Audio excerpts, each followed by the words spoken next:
खबरों की शुरुआत एक बड़ी खबर के साथ करते हैं। सबसे पहले बड़ी खबर आपको बता दें, राज्यसभा से जुड़ी। हरियाणा में राज्यसभा चुनाव के लिए तारीख का ऐलान हो गया है। राज्यसभा चुनाव के लिए 3 सितंबर को वोट किए जाएंगे। 14 अगस्त से लेकर 21 तारीख तक नामांकन की प्रक्रिया होगी। चुनाव आयोग की ओर से अधिसूचना जारी कर दी है। तो चुनाव आयोग की ओर से अधिसूचना जारी कर दी गई है। आपको बता दें कि कांग्रेस नेता दीपेंद्र हुड्डा के इस्तीफे के बाद राज्यसभा सीट खाली है और अब राज्यसभा सीट के चुनाव को लेकर नोटिफिकेशन जारी कर दिया गया है। 3 सितंबर को वोटिंग होगी। हरियाणा में राज्यसभा के लिए जो एक सीट खाली है, जहां उपचुनाव होने हैं, उपचुनाव के लिए तारीख का ऐलान हो गया है। 3 सितंबर को वोटिंग होगी। उससे पहले 14 अगस्त से लेकर 21 अगस्त तक नामांकन की प्रक्रिया रहेगी। चलिए, रवि कालीरामन हरियाणा न्यूज के विशेष संवाददाता फोन लाइन पर हैं। रवि, राज्यसभा उपचुनाव के लिए तारीखों का ऐलान हो गया है। 3 सितंबर को वोटिंग होगी। बिल्कुल, जो देखिए हरियाणा में एक सीट राज्यसभा की जो सीट है वो रिक्त है, यानी कि खाली है। उपचुनाव की तारीखों का ऐलान जो है उस सीट के लिए हो चुका है।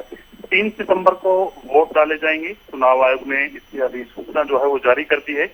कांग्रेस नेता दीपेंद्र हुड्डा के जो लोकसभा जाने के बाद से ये सीट खाली थी, उनकी तरफ से इसको लेकर इस्तीफा दिया गया था। 14 अगस्त से 21 अगस्त के दौरान इस सीट के लिए नामांकन जो है वो किए जा सकते हैं। 22 अगस्त को नामांकन पत्रों की जांच जो है वो की जाएगी।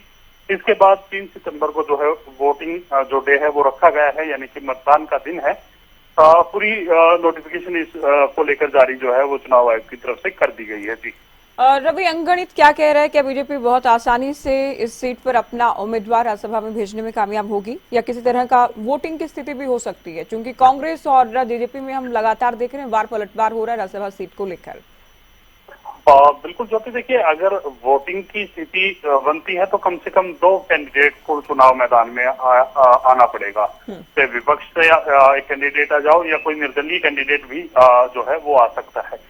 तो ऐसे में कहीं ना कहीं नंबर्स की अगर बात की जाए, magical numbers Bharatiya Janata party के पास जैसा अभी तक नजर आ रहे हैं। और क्योंकि कुछ एक जेजेपी के जो विधायक हैं वो भारतीय जनता पार्टी के संपर्क में है, तो ऐसे में कहीं ना कहीं फिलहाल 87 मेंबर्स की विधानसभा है, तो उसमें कहीं ना कहीं भारतीय जनता पार्टी का पलड़ा जो है वो मजबूत नजर आ रहा है। विपक्ष अपना उम्मीदवार नहीं उतारता, अगर एक उम्मीदवार ही रहता है तो कहीं ना कहीं निर्विरोध उस उम्मीदवार को चुन लिया जाएगा। वोटिंग की स्थिति तब पैदा होगी, वोटिंग की स्थिति तब बनेगी जब एक से ज्यादा उम्मीदवार, यानी कि 2 उम्मीदवार मैदान में आते हैं, चाहे वो किसी पार्टी बार से बार देखिए भूपेंद्र हुड्डा ये कह रहे हैं नंबर्स हमारे पास नहीं है। जेजेपी को लेकर भी कह रहे हैं, दूसरे जो सुझाव दे रहे हैं कांग्रेस को कि अपना उम्मीदवार उतारें। तो भूपेंद्र हुड्डा का कहना है आप विधायक लेकर आ जाइए। दुष्यंत और दिग्विजय को लेकर भी कहा गया कि आप दुष्यंत या दिग्विजय खुद मैदान में आ जाएं। दिग्विजय ये कह रहे हैं भूपेंद्र हुड्डा अपने परिवार में से किसी राज्यसभा चुनाव के लिए मैदान में उतारें। तो कांग्रेस और जेजेपी में भी आने वाले दिनों में हम मानकर चलें रवि, खूब बयानबाजी होनी है राज्यसभा को लेकर। बिल्कुल, देखिए पिछले दिनों भी काफी लंबी बयानबाजी हमें राज्यसभा चुनाव को अगर देखने को मिली थी। चाहे नेता प्रतिपक्ष भूपेंद्र सिंह हुड्डा की बात करें या फिर जेजेपी के जो नेता हैं पूर्व उप मुख्यमंत्री दुष्यंत चौटाला, उनकी बात करें, वो एक दूसरे को यही कह रहे हैं कि आप अपना उम्मीदवार लेकर आए, हम साथ देंगे।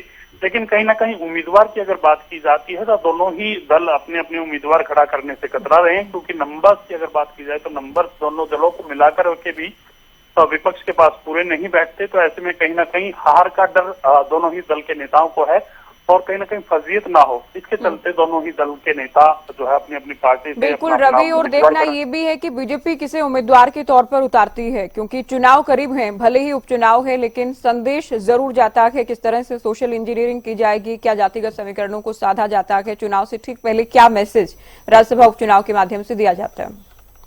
बिल्कुल ज्योति, देखिए सोशल इंजीनियरिंग बिल्कुल की जाएगी और इसके साथ साथ वो उन कैंडिडेट भी नजर जो है वो रहेगी जो हाल ही में भारतीय जनता पार्टी में शामिल हुए थे।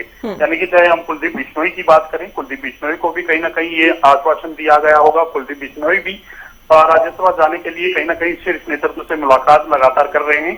चाहे हम बात करें किरण चौधरी की, जो हाल ही में बीजेपी में शामिल हुई थी और चर्चाएं राजनीतिक गलियारों में उनकी लगातार रही हैं कि किरण चौधरी राज्यसभा जो है वो जा सकती है और उनकी बेटी श्रुति चौधरी को तोशाम से विधानसभा चुनाव लड़ाया जा सकता है।